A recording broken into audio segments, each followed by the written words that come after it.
The topic for today's sermon is, has the Mahdi arrived? Has Al-Mahdi arrived?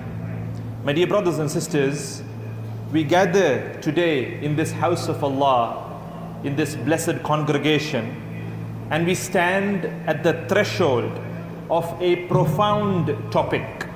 This is a topic that resonates deeply with our iman, with our faith, and our anticipation of the future.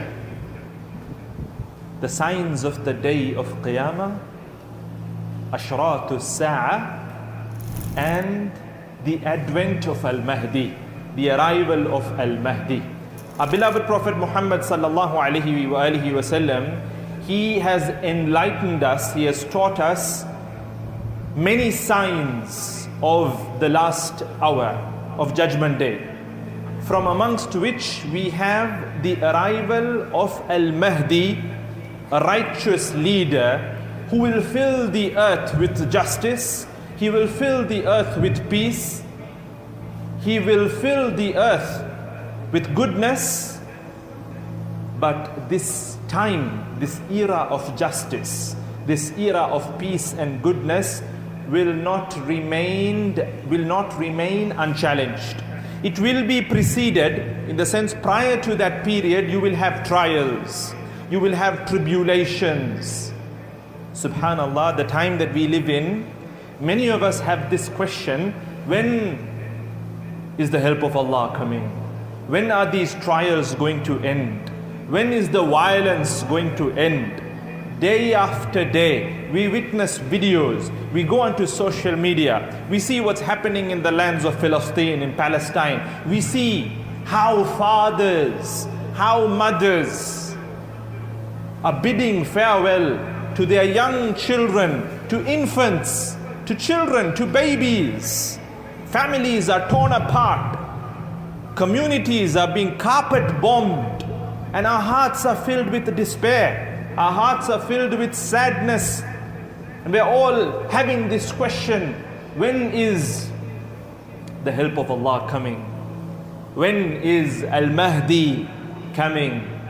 But through the teachings of the Prophet sallallahu alaihi wasallam, we find out that prior to his arrival, there will be unprecedented trials. There will be a lot of challenges, the greatest of which will be the fitna of Dajjal, the emergence of Dajjal, the deceiver. Now he obviously, through the teachings of the Prophet ﷺ, we know that he is a figure, Dajjal, a figure synonymous with batil, with falsehood, synonymous with dhulm, oppression, with corruption. He will test the very fabric of our iman, of our faith. So as believers, my dear brothers and sisters, as we await the arrival of Al-Mahdi, as we await the coming of Al-Mahdi, our hearts, our minds must be vigilant. We must work on our hearts. We must work on our minds. We are reminded in the hadith of the importance of understanding the signs that lead up to these monumental events, and we must prepare ourselves spiritually, we must prepare ourselves physically, we must prepare ourselves mentally, we must prepare ourselves intellectually, we must prepare ourselves emotionally, and we must prepare ourselves morally. There's a lot of preparation. This preparation is not just a passive waiting. Some of us, unfortunately, we adopt this defeatist attitude. There's nothing that we can do. All we can do is wait. No, my dear brother. No, my dear sister. The preparation is not just passive waiting. It is an active process. You have to strengthen your faith. You have to deepen your knowledge. You have to embody the values of Islam in every aspect of our lives as we wait. So inshallah ta'ala, today's khutbah is not merely a narration of the events to come or to unfold. It is a call to action. It is a call to action. It is a reminder to each and every one of us to hold firmly to the rope of Allah. وَاعْتَصِمُوا بِحَبْلِ اللَّهِ جَمِيعًا وَلَا تَفَرَّقُوا. To hold firmly to the rope of Allah, to seek knowledge and to live our lives in a manner that prepare us for the times of both Al-Mahdi and Dajjal. We must prepare ourselves. So now, in the few minutes that I have with you all, let us delve into this significant area of Islam, understanding the signs and strengthening ourselves for the future that awaits us. We have a hadith recorded in the book of Imam Muslim, rahimahullah.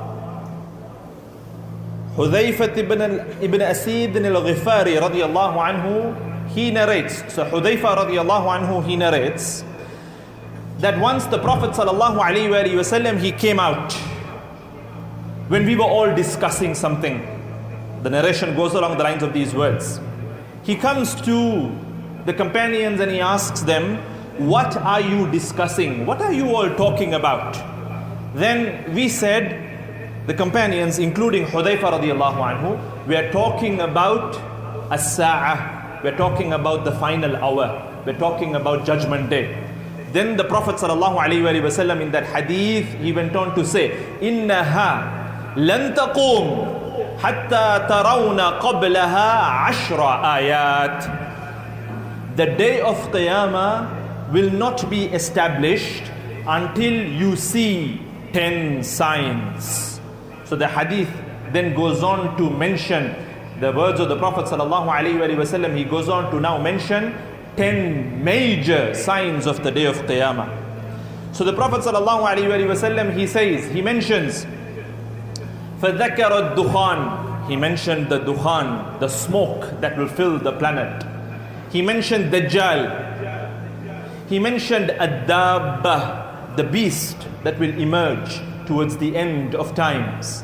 Then he mentioned طُلُوعَ الشَّمْسِ مِن مَغْرِبِهَا, the sun rising from the west. وَنُزُولَ عِيسَى بْنِ مَرْيَمْ. He mentioned the descent of Isa alayhi salatu wasalam, 5 signs. يَأْجُوجُ وَمَأْجُوجُ, 6th sign. وَثَلَاثَةَ خُسُوفٌ. خُسُوفٌ خَصْفٌ بِالْمَشْرِقِ. You will have 3 major earthquakes. One in the east, وَخَصْفٌ بِالْمَغْرِبِ, one in the west, وَخَصْفٌ بِجَزِيرَةِ الْعَرَبِ, and one in the lands of Arabia. The last sign will be نَارٌ تَخْرُجُ مِنَ الْيَمَنِ. There will be a fire that will emerge from the lands of Yemen, and it will gather تَطْرُدُ النَّاسَ إِلَى مَحْشَرِهِمْ. It will gather the remaining mankind to the gathering place. 10 major signs. Dukhan, Dajjal, Dabba. The sun rising from the west, the descent of Isa alayhi salatu wasalam, Ya'juj and Ma'juj, Khasfun bil Mashriq, a major earthquake in the east, a major earthquake in the west, a major earthquake in the lands of Arabia, finally the fire from the lands of Yemen. Now obviously time does not permit for me to go into all of these signs and unpack them and discuss them in detail, but from these signs, the greatest trial of them all, the greatest fitna of them all is Dajjal. Dajjal. Dajjal is not some symbolic, metaphorical figure. No. We have narrations of the Prophet ﷺ that clearly describe to us Dajjal. His build, his hair, his complexion, his eyes. He's not going to be like the minion figure with one eye on the forehead. No. He will have 2 eyes, but one eye will be covered with a piece of flesh, and the other eye will be swollen. The eyeball will be swollen and floating around in the eye socket like a grape, like a swollen grape. He will be sterile. He will have no children. Now why am I mentioning this description, my dear brothers and sisters, is because there are some people who interpret Dajjal. The television is Dajjal. The internet is Dajjal. The computer is Dajjal. The mobile phone is Dajjal. Why? Because it has the selfie camera at the top. It has one eye on the top. So it is Dajjal, the mobile phone. But now you have 2 cameras as well coming in the front at times. And you have so many sensors. So obviously, on a more serious note, these interpretations don't make sense. Why? Because the Prophet tells us that he will have curly hair, for example. The mobile phone, does it have curly hair? He will be sterile, meaning he will have no children. Can the mobile phone have children? He will be of a stocky build. Can the television fit this description? So as you can see, these interpretations, these symbolic interpretations are far from the words of the Prophet sallallahu alaihi wasallam.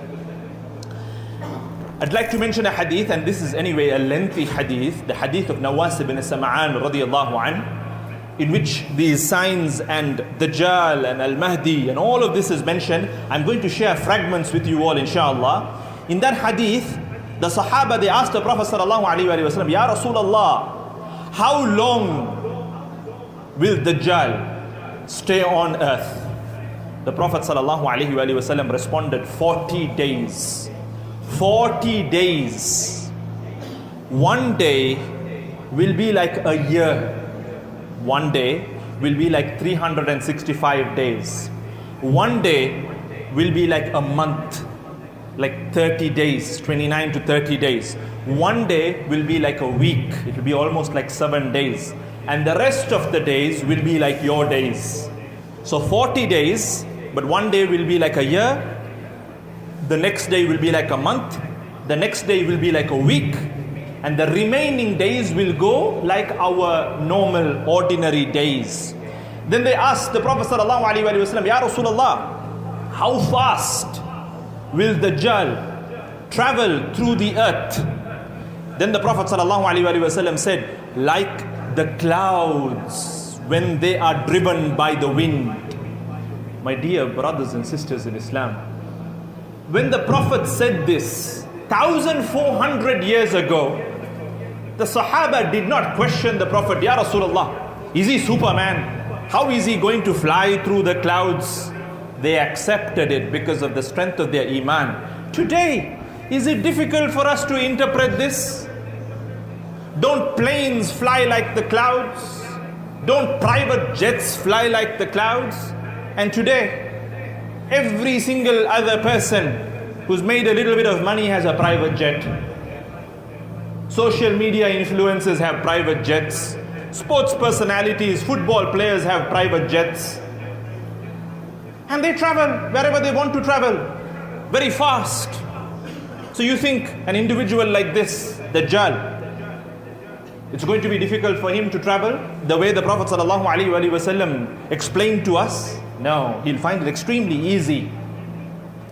The Prophet goes on to say, he will come to some people and call them, and they will believe in him and respond to him. Allahu Akbar. They will respond to him. He will command the sky to rain, and it will rain. Allah will that it will rain, and it will rain. He will command the earth to bring forth vegetation, and it will bring forth vegetation. And so on and so forth. This narration brings forth so many things about Dajjal. He will come with so much of tests and trials and tribulations. My dear brothers and sisters, you have to understand something. If you are not equipped with knowledge, an individual who is not equipped with knowledge will fall prey to the traps of shaitan. Because why? As a society, as a community, we are so gullible these days. Look at how we fall prey to things on social media. It doesn't take a lot for us to fall prey. We easily fall prey for misinformation and this and that. So you think when Dajjal, who is described as the greatest of trials, comes about, and if we are not equipped with iman, if we are not equipped with knowledge, you think we're going to stand strong and be able to identify him and say he is Dajjal and stay away from him? Allahu Akbar. So it is of utmost importance that we educate ourselves, and this is why I started off at the beginning saying that it is part of our preparation to identify Dajjal, to identify Al-Mahdi, to prepare ourselves for the trying times that lie ahead. If you think that these times are trying, my dear brother, my dear sister, you've got it wrong. We are headed into a lot more turbulence. May Allah protect us. May Allah keep us steadfast. Ameen.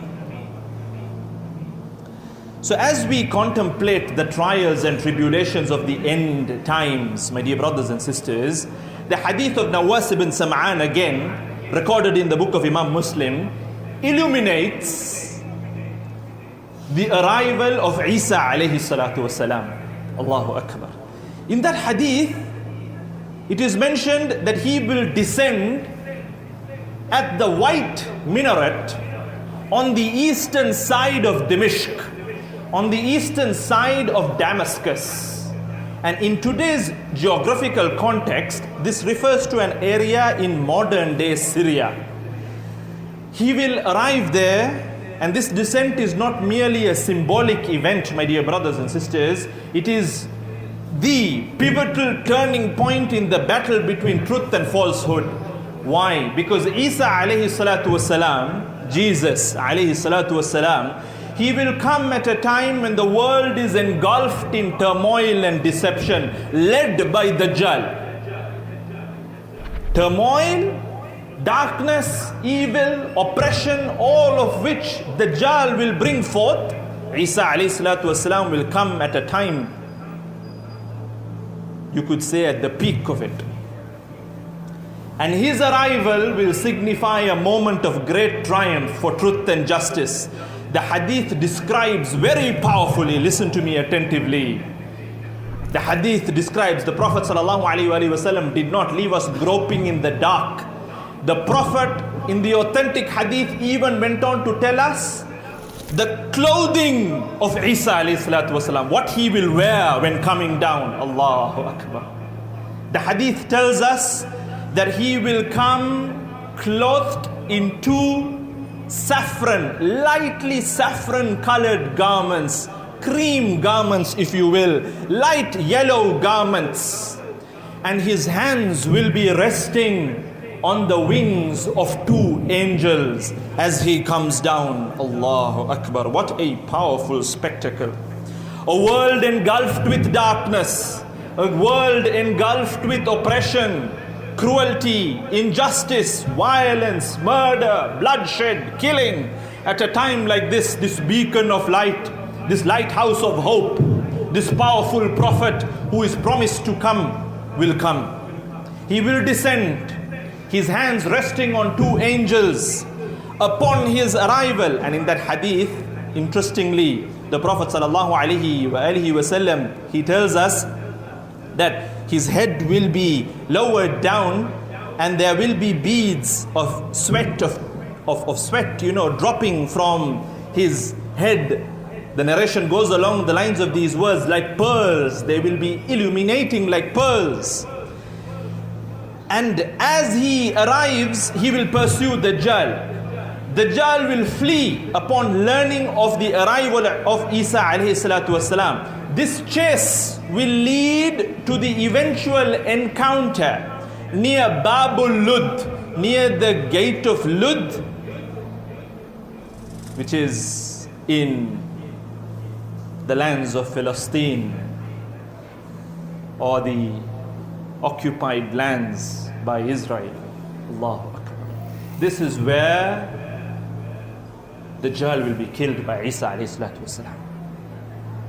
Those lands that are now facing so much of strife, so much of trial and tribulation, that is where falsehood will be defeated, annihilated. Isa alayhi salatu wasalam will kill Dajjal on those lands. So my dear brothers and sisters, just before all of this, now I've established that Dajjal will be killed at the hands of Isa alayhi salatu wasalam. Just prior to this, we have Al-Mahdi. Just before the arrival of Isa alayhi salatu wasalam, we have the arrival of Al-Mahdi. Now why I want to touch on this for a few minutes is because there's a lot of confusion, a lot of chaos. So many imposters on social media today claiming to be Al-Mahdi. Falsehood, lies. So many people. You go on TikTok, I am Al-Mahdi, I am Al-Mahdi, I am Al-Mahdi. And sadly, this is why I said, we are so gullible, so many of us have fallen prey to such statements. Why? Because lack of knowledge, because of ignorance. The Prophet ﷺ, he says, a section of my people will not cease fighting for the truth and will prevail till the day of Qiyamah. Isa alayhi salatu wasalam would descend, and their commander, Amiruhum Al-Mahdi, their commander Al-Mahdi would invite him to come and lead them in prayer. But he would say, no, some amongst you are leaders over some amongst you, and he will pray. Isa alayhi salatu wasalam will pray behind Al-Mahdi. This is the honor from Allah over this ummah, the ummah of Muhammad sallallahu alayhi wa alihi wasallam. There are many hadith. I'll mention a few very quickly. At the end of the time, this hadith is recorded in Al-Mustadrak Al-Hakim. At the end of the time of my ummah, the Mahdi will appear. Allah will grant him rain. The earth will bring forth its fruits. He will have wealth, cattle will increase, and the ummah will become great. He will rule for 7 or 8 years. In another hadith, the Prophet ﷺ is reported to have said, the Mahdi, Al-Mahdi is one of us. The Mahdi is one of us, a member from my family. The Prophet said, Allah will guide him in a single night. In another hadith, the Prophet ﷺ is reported to have said, the Mahdi is from my lineage. He will have a high forehead, he will have a long, thin, curved nose, and he will fill the earth with fairness and justice as it was filled with oppression and injustice, and he will rule for 7 years. So as you can see, my dear brothers and sisters, Al-Mahdi, which means the guided one in Arabic, Al-Mahdi, the term Al-Mahdi means the guided one, is a righteous leader who will appear in the last days of the Ummah, just before the arrival of Isa alayhi salatu wasalam. He will be forced to become a leader. He will not claim to be Al-Mahdi. He will not say, today, unfortunately, people fight for leadership. People ask for leadership shamelessly. Al-Mahdi will not ask for leadership. He will not come and he will not open up a TikTok account and say, I am Al-Mahdi, follow me, pledge allegiance to me. That is what is happening today with the imposters. You go on social media, liars claiming to be Al-Mahdi. The real Mahdi, these are not my words, the words of the Prophet sallallahu alaihi wasallam. The people will force him to be Al-Khalifa, the leader. He will not want it.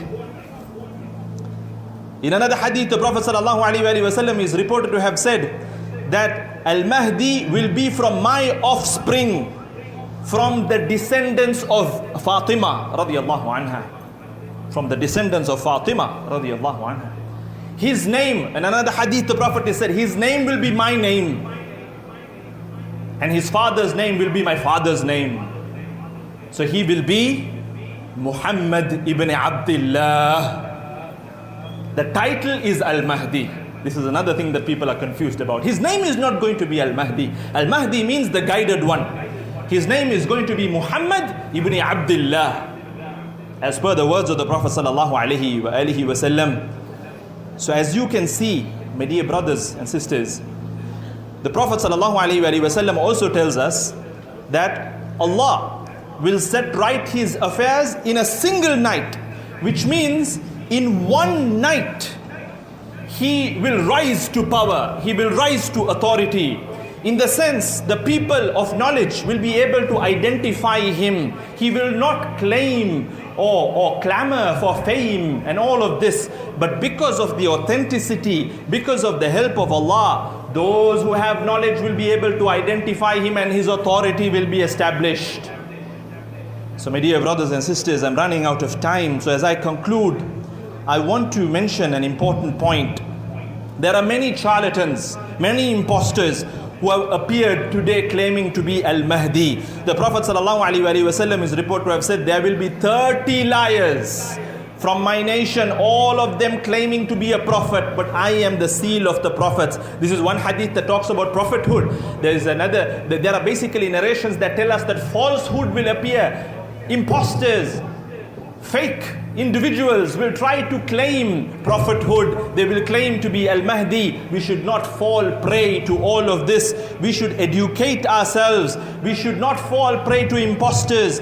The hadith in Muslim, the Prophet tells us, يَكُونُ فِي آخِرِ الزَّمَانِ دَجَّالُونَ كَذَّابُونَ. Not one Dajjal. There will be Dajjals in plural, mini Dajjals, near the end of time. liars, kadhabun, liars, who will bring narrations you have never heard. Neither you nor your fathers.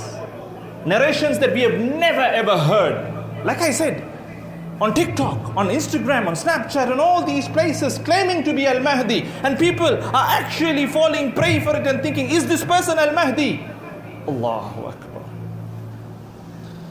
So, my dear brothers, in that hadith the Prophet tells us, men will appear near the end of time who deceive the world with the religion. They will confuse their people. Their skin is soft as sheep. Their words are sweeter than sugar. Yet their hearts are like the hearts of wolves, cunning. Allahu Akbar. May Allah protect us all. Hadith is recorded in the book of Imam al-Tirmidhi, rahimahullah. Therefore, anyone claiming to be Al-Mahdi should be met with skepticism. Like I said, the real Mahdi will not come out and say, I am Al-Mahdi, follow me, follow me, follow me. No. As you can see through the words of the Prophet ﷺ, he will be forced into the position of leadership, and then he takes on the position of leadership. He will rule for 7 or 8 years. The world will be filled with fairness, justice, and peace and goodness. And then eventually Isa alayhi salatu wasalam will come, and all of this will lead towards the end of this world.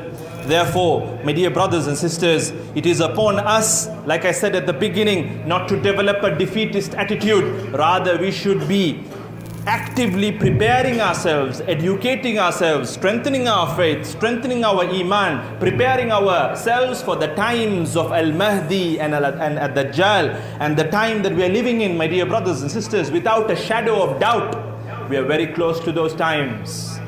We don't know when it is going to happen, but the signs are taking place one after the other. Minor signs. Today when you look around, do you not see intoxicants becoming the order of the day? Do you not see lies and falsehood becoming the order of the day? The Prophet tells us towards the end of time, you will see Al-Haraj, killing, senseless killing. Today, do we not see it all over the world?